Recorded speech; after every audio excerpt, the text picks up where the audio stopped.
कांग्रेस ने केंद्र सरकार की किस योजना का समर्थन किया? सुप्रिया सिनेत को देखिए, किस डिबेट में किस पत्रकार पे उनने उंगली नहीं उठाई। जितने फ्रॉड हैं, करप्ट नेता हैं, वो सारे एक साथ आ गए।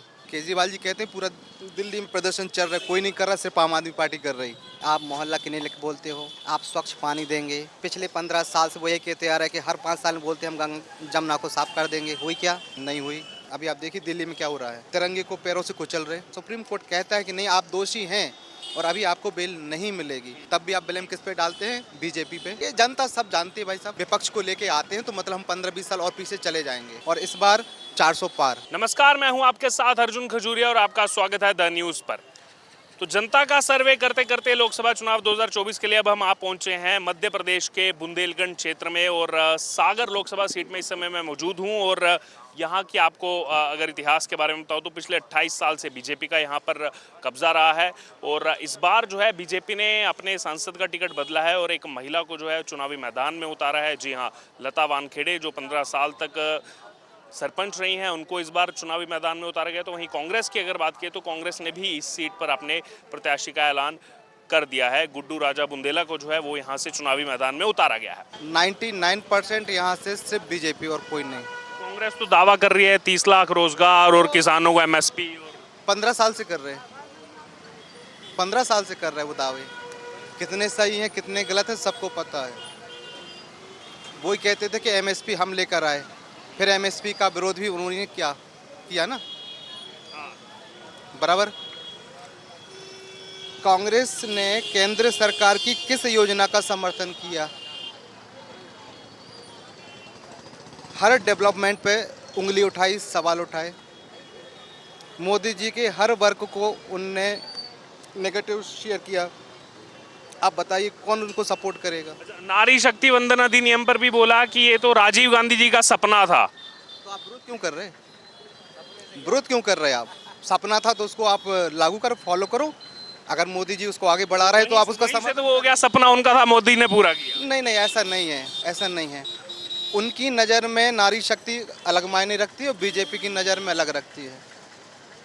अभी ये सुप्रिया सिनेत और कंगना रनौत का मामला भी चल रहा है, बराबर चल रहा है। आप सुप्रिया सिनेत को देखिए, किस डिबेट में किस पत्रकार पे उनने उंगली नहीं उठाई।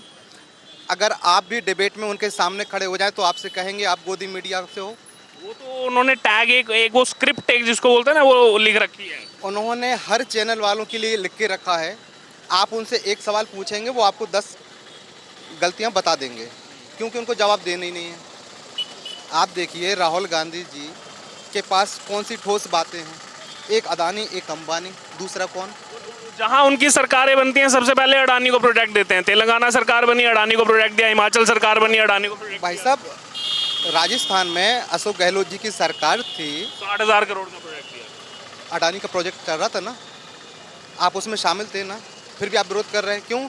क्योंकि आप नेशनल टीवी पे ये दिखाना चाह रहे हैं कि हाँ हम इनके साथ में खड़े हैं। किनके साथ खड़े? राहुल गांधी जी के साथ में। ये राहुल गांधी जी को भी पता है कि अडानी और अंबानी ने मिलके हिंदुस्तान के कितने बेरोजगारों को जॉब दिया, कितनी सारी कंपनियां चल रही हैं, कितने उनके पावर प्रोजेक्ट चल रहे, कितने प्लांट चल रहे। हर बेरोजगार को रोजगार मिल रहा है, कहीं ना कहीं रोजगार तो मिल रहा है ना। आज अगर अडानी और अंबानी अपनी फैक्ट्रियां बंद कर लें, कितना भूखों मरेंगे। अच्छा, और देश से बाहर भी अभी जैसे जैसे आपको बहुत अच्छा इसमें गहन अध्ययन है, श्रीलंका का अभी जो क्राइसिस हुआ और चाइना की भी नज़र है श्रीलंका पर, सब जानते हैं। एक जगह पूरा उस पर चाइना अभी डेवलपमेंट कर रहा है, तो वहाँ पर अडानी ने एक पोर्ट लिया। स्ट्रेटेजिकली वाइज आप देखें तो भारत के लिए कितना ज़रूरी है कि वहाँ पर भारतीय जो भी बिजनेसमैन है वो वहाँ निवेश करें। आपने अभी एक बात सुना होगा, चार बाहर के लिए सुना होगा आपने। ये बंदरगाह जो है जहाँ से भारत अब व्यापार चालू कर रहा है, कितने देशों को तकलीफ हुई, यहाँ तक कि हिंदुस्तान में कांग्रेस को भी तकलीफ हुई। आप उसका समर्थन क्यों नहीं करते? नहीं करेंगे। देश को तो पहले रखना चाहिए। नहीं करेंगे। इंटरनल मैटर अलग है। देश के मैटर में कुछ भी अच्छा काम होगा वो उसका विरोध करेंगे। केजरीवाल का फुल सपोर्ट कर रहे हैं ना। पहले चिल्लाते थे ना कि सबसे बड़े नहीं, केजरीवाल क्या चिल्लाते थे? पहले तो यही क्लेम करते थे शराब घोटाला हमने उजागर किया, हमने पत्र लिखा है। कांग्रेस श्रेय लेती थी, क्रेडिट लेती थी शराब घोटाला उजागर करने का, और आज कंधे से कंधा मिलाकर खड़े हैं केजरीवाल। हाँ, सबको पता है, सारे चोर चोर मौसेरे भाई एक हो गए। ये सबको दिख रहा है, हर आम आदमी को दिख रहा है कि जितने फ्रॉड हैं, करप्ट नेता हैं, वो सारे एक साथ आ गए हैं। लालू यादव उनका सपोर्ट कर रहे हैं जो खुद उसमें कन्विक्टेड है चारा घोटाले में। वो देखिए, वो सारा देश जानता है, वो सारा देश जानता है कि सारे सबके सब चोर मिलके एक साथ आ गए। आपने राम मंदिर का विरोध किया, ये सारे विपक्ष वाले, एक सबसे बड़ी बात, ये सारे विपक्ष वाले नारी शक्ति करते, संदेश खाली पे किसी का मुंह नहीं खुलता, नहीं खुला। अब आप बताइए वो क्या सपोर्ट करेंगे? ये सबको दिख रहा है। और जब ये चुनाव का टाइम आएगा, अभी आप देखना 2 महीने बाद इसका उनको जवाब भी मिलेगा। पश्चिम बंगाल में केजरीवाल जी कहते हैं पूरा दिल्ली में प्रदर्शन चल रहा है, कोई नहीं कर रहा, सिर्फ आम आदमी पार्टी कर रही। बीच में कौन पिस रहा है? जनता। आप मोहल्ला क्लिनिक बोलते हो, आप स्वच्छ पानी देंगे, पिछले 15 साल से वो ये कहते आ रहा है कि हर 5 साल में बोलते हम जमुना को साफ कर देंगे, हुई क्या? नहीं हुई, है ना। ये देखो क्या है, हर आदमी समझ चुका है, हर आदमी जानता है। आज आप विपक्ष को लेके आते हैं अगर सत्ता में, तो आप देखिए जरा कौन कौन इसमें कौन है प्रधानमंत्री के रेस में। सब दल कहते हैं वो यूबीटी है, वो कहते हैं उद्धव ठाकरे, वो कहते हैं ममता बनर्जी, वो कहते हैं स्टालिन, वो कहते हैं राहुल गांधी। सारे दूल्हे हैं, सबको दूल्हा बनना है। किसमें कितना बुद्धि विवेक है, ये भी सब। आज वहाँ महाराष्ट्र में भी लड़ाई शुरू हो गई है, वो संजय निरुपम अगेंस्ट हो गए हैं इसी के कि हमें टिकट नहीं दिया। वो अभी उसी में उलझन नजर आ रही है। वो बीजेपी में भी होगा, वो हर दल में होगा, क्योंकि इस समय सबको अपना स्वार्थ दिखता है। कुछ लोगों को पता है, कुछ नेता जानते भी हैं कि मोदी जी के साथ में है तो 100% गारंटी है कि हम चुनाव जीतेंगे, है ना। तो अभी तो ऐसा है कि जिसको टिकट मिले और ना मिले, सब विरोध में आएंगे, पक्ष में भी जाएंगे, ये सब चलता रहेगा। ये 2 महीने बाद आप देखना, सब अपनी अपनी जगह पे सेटल हो जाएंगे।